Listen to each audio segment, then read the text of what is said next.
بس ایک خبر پر کچھ تبصرہ کرنے کو دل چاہ رہا ہے، صرف اس لیے کہ ہمارا حصہ بھی پڑ جائے اور کل کو ہمارا شمار مجرمین میں نہ ہو۔ واقعہ کیا ہے سب آپ جانتے ہیں کہ ابھی 2 دن پہلے میں اس کو سمجھتا ہوں کہ اگر تو حقیقتاً یہ واقعہ رونما ہوا ہے جیسا کہ ظاہری حالات بتلا رہے ہیں، تو بھائی یہ ہمارا بہت بڑا قومی سانحہ اور قومی المیہ ہے۔ حضرت عمر رضی اللہ تعالیٰ عنہ کے زمانے میں جس دن حضرت عمر رضی اللہ تعالیٰ عنہ کا مدینہ منورہ میں انتقال ہوا، مدینہ سے سینکڑوں میل دور کسی جنگل میں ایک چرواہا اپنی بکریاں چرا رہا تھا، ایک بھیڑیا آیا اور اس کی ایک بکری اٹھا کر لے گیا۔ انتقال کہاں ہو رہا ہے؟ مدینہ میں، اور مدینہ سے سینکڑوں میل دور وہ کوئی چرواہا بکریاں چرا رہا ہے اور اس کی ایک بکری بھیڑیا اٹھا کر لے جاتا ہے۔ تو وہ چرواہا کیا کہتا ہے؟ کہتا ہے مجھے لگتا ہے کہ امیر المؤمنین سیدنا عمر رضی اللہ تعالیٰ عنہ کا انتقال ہو گیا، کیونکہ جب تک ان کا دور حکومت تھا کسی بھیڑیے کو اتنی جرت نہیں تھی کہ وہ بکریوں کے ریبڑ میں آتا اور وہاں سے بکری اٹھا کر لے جاتا۔ آج ہم یہ بات کہنے میں بالکل حق بجانب ہیں کہ آج عمر جیسا کوئی نہیں ہے۔ اگر عمر جیسا کوئی ایک فرد بھی ہوتا تو خدا کی قسم عورتوں کی عزت محفوظ ہوتی، بیٹیوں کی عزت محفوظ ہوتی، ماؤں کی عزت محفوظ ہوتی۔ کل میری ایک صاحب سے بات ہو رہی تھی، پوچھنے لگے کہ مولانا اس واقعے کا ذمہ دار کون ہے؟ میں نے کہا بھائی ہم سب اس واقعے کے ذمہ دار ہیں۔ کہنے لگے مولانا کیسے ہم سب اس واقعے کے ذمہ دار ہیں؟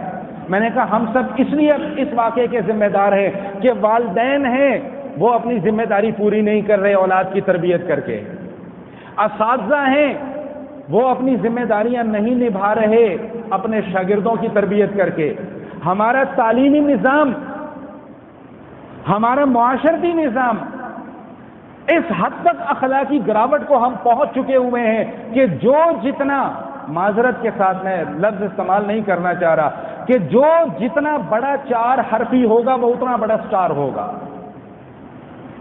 جب معاشرہ اس نہج پر پہنچ جائے، جب 2400 گھنٹے آپ کے ٹی وی ڈرامے نوجوانوں کے اندر ہیجانی کیفیت پیدا کر رہے ہوں، جب 24 گھنٹے آپ کے بچے موبائل پر نہ جانے کیا کیا کچھ دیکھتے رہتے ہوں اور آپ کو کانوں کان کچھ خبر نہ ہو، تو پھر یاد رکھیے گا کہ اس طرح کے واقعات رونما ہوتے رہیں گے۔ تف ہے ایسے شیطانوں کے اوپر، تف ہے ایسے بدبختوں کے اوپر، ایسے ظالموں کے اوپر، ایسے درندوں کے اوپر۔ میری دعا ہے کہ اللہ ان کو عبرت کا نشانہ بنائے۔ لیکن جو حالات اس وقت چل رہے ہیں، میں یہ بات کرنا نہیں چاہ رہا تھا لیکن مجھ سے رہا نہیں جا رہا کہ بھائی اپنی حفاظت کا انتظام خود کرنا پڑے گا۔ جنہوں نے حفاظت کرنی ہے وہ تو عذر پیش کر رہے ہیں، جی ہماری تو جورسڈکشن ہی نہیں ہے جی یہاں پر، ہم تو یہ کر ہی نہیں سکتے، ہم تو یہ نہیں کر سکتے، ہم تو وہ نہیں کر سکتے۔ ارے اللہ کے بندو، کاش کہ تمہیں پتا ہوتا کہ اسلام ایک مسلمان کو، ایک انسان کو کتنی عزت دیتا ہے۔ کاش کہ تمہیں پتا ہوتا کہ رسول اللہ صلی اللہ تعالی علیہ وسلم کی اس حوالے سے کیا تعلیمات ہیں۔ ایک روایت میرے ذہن میں آ رہی ہے، وہ بس میں سنا کر تو اپنی بات مکمل کر رہا ہوں، پوری روایت ذہن میں نہیں ہے، اس کا خلاصہ اور اس کا مفہوم میرے ذہن میں اچانک آ گیا کہ ایک یہودی شخص تھا، حضور کے زمانے کا واقعہ سنا رہا ہوں۔ ایک یہودی شخص تھا، اس نے ایک بچی کے ساتھ زنا کیا تھا اور اس بچی کے ساتھ وہ ظلم اور جبر اور تشدد کیا گیا تھا کہ وہ بچی کچھ کہنے کے قابل نہیں تھی۔ حضور اس بچی کے پاس تشریف لاتے ہیں، میں صحیح حدیث آپ کو سنا رہا ہوں، اگر کسی کو حوالہ چاہیے ہو تو بعد میں مجھ سے حوالہ بھی لے لے۔ حضور اکرم صلی اللہ تعالی علیہ وسلم اس بچی کے پاس تشریف لاتے ہیں، اس بچی سے پوچھتے ہیں کہ بیٹا تیرے ساتھ یہ معاملہ کس نے کیا؟ وہ بچی لرزتی ہوئی اور کانپتی ہوئی آواز میں اس شخص کا نام لے کر بتاتی ہے اللہ کے نبی صلی اللہ تعالی علیہ وسلم نے یہ حکم دیا تھا کہ اس شخص کا سر پتھروں سے کچل دیا جائے۔